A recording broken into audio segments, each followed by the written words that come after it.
All right, deplorables, here we're going to read you a bedtime story.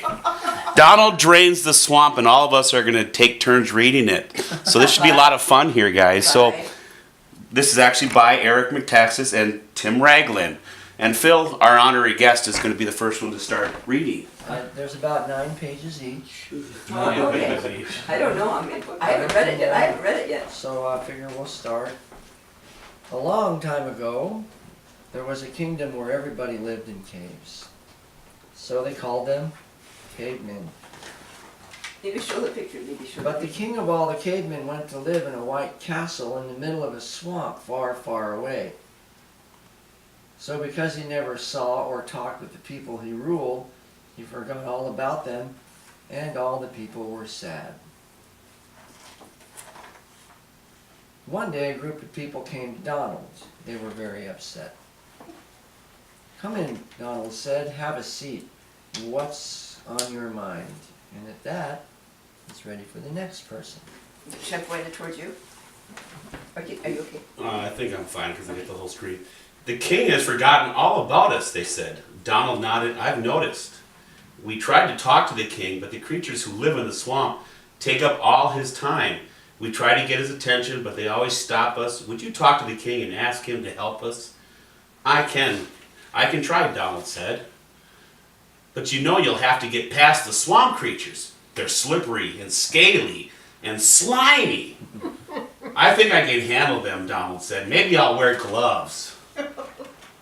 "I need to speak with the king," said Donald. "The people he rules over need his help. If it doesn't work that way," said the Labiosaurus, "the king only helps those of us who live in the swamp. That's the way it always has been. Would you like to live in the swamp? Maybe I can arrange something." "No thanks," said Donald. "I don't care for the swamp." "How rude," said the Laborosaurus. "You should be more diplomatic." "I'm very sorry," said Donald. "I don't like you very much either." Donald then tried speaking to other swamp creatures, but they were all the same. They were sad. Donald went back to see his friends. "I'm sorry," Donald said, "but it's even worse than I thought." "What do you mean?" everyone asked. "I mean, we're going to have to get drastic," he said. "How drastic?" Donald looked at them in the eyes. "We've got to drain the swamp," he said. Everyone gasped. "You shouldn't say that," someone said. "Yes," said another, "the swamp creatures might get angry." Donald smiled. "You've all been angry for a long time. Maybe it's their turn." But some of the people didn't believe you could do it. "No one can drain the swamp," they said. "It's impossible." A lot of the cavemen thought Donald was crazy, and they walked away muttering. "You shouldn't have said that," said Donald. "When someone tells me something's impossible, I won't stop till it's done." Winning! But others stuck around. "Go, Donald, go," they said. "You can do it. Drain the swamp. Drain the swamp." But how would you do it? No one could figure out how he would do it. Oh, but Donald knew how.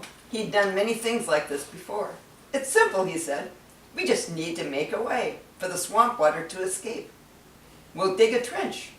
It'll be the best, biggest trench you've ever seen. It'll be huge. Nice. And we'll even come in below budget." All right! So the next day, Donald went to the edge of the swamp. He put down his club and picked up a shovel and began to dig. Nice. When all the swamp creatures saw him, they were furious. "What do you think you're doing?" they demanded. "Are you crazy?" Donald smiled. "I'm digging a trench. It will be the best, biggest trench you've ever seen, and it will drain the swamp." "You're mean," they said. "You need the swamp. Where will we live?" "I can build you a nice cave near where I live. Lots of us live there," he said. Dig that trench. Dig that trench! Dig that trench! They said, "We can't stand the people who live outside the swamp. They're uneducated, they're uncultured, they're deplorable. Donald wasn't listening. He knew he had a job to do, so he just kept digging. Then he noticed something he'd never seen before. The green color of the swamp water looked strange. It wasn't a normal swamp color at all. It was the color of money. In fact, it was money. The whole swamp was filled with money, as far as the eye could see. Now Donald knew why all the swamp creatures lived there. Then Donald saw something huge out of the corner of his eye. It was the biggest swamp creature of them all. It was a monster called the Georgosaurus. Now you've really done it. The swamp creature shouted, "You've made the Georgosaurus mad." "Not as mad as you made us," came a shout. Donald turned to see all the people who lived outside the swamp. They'd come to help. Georgosaurus. They were all armed with shovels. "Drain the swamp," they shouted, "drain the swamp." Suddenly they were all digging alongside Donald.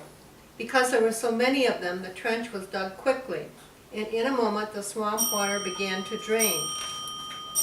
The swamp creatures couldn't believe their eyes. They began to shriek in horror.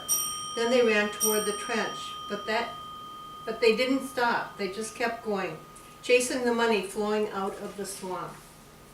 Even the king chased the money, and the Georgosaurus too. But the money flowed away so fast and so far that all those chasing it were never ever seen again. And all A the moment people. of silence for the swamp creatures. Oh. And all the people cheered, We're winning. and MAGA. Maga. Once the swamp was drained, everything looked different. It was beautiful. Flowers bloomed and trees grew. But after that, all the people still couldn't talk to the king. What was the point of all they had done? Then a little girl said, "What if Donald were our new king?" She asked. "Donald," everyone shouted. "Donald, Donald, would you be our new king and live in the castle and let us talk to you when we have a problem?" Nice. You don't need a king, Donald said. You're free now. A king orders his people around, but whoever leads a free people has to take his orders from them. You mean like a president? Sure, and if that's what we're looking for, I guess I'm your caveman. Everyone cheered. The people gave Donald a special outfit that represented their newfound freedom. Oh. So Donald and his family went to live in the castle, and he did some remodeling, but he kept it under budget. And the people lived happily ever after. Bigly is what it says here, guys. Nice. By Eric Metaxas. So basically, enjoy your bedtime story, deplorables. They were winning. Maga. There's Donald's new suit. So we're giving it to Phil. Yeah. There you go. Awesome. That was interesting. That was funny. I've told and said in public many times, even though it's not necessarily connected directly to the big media, that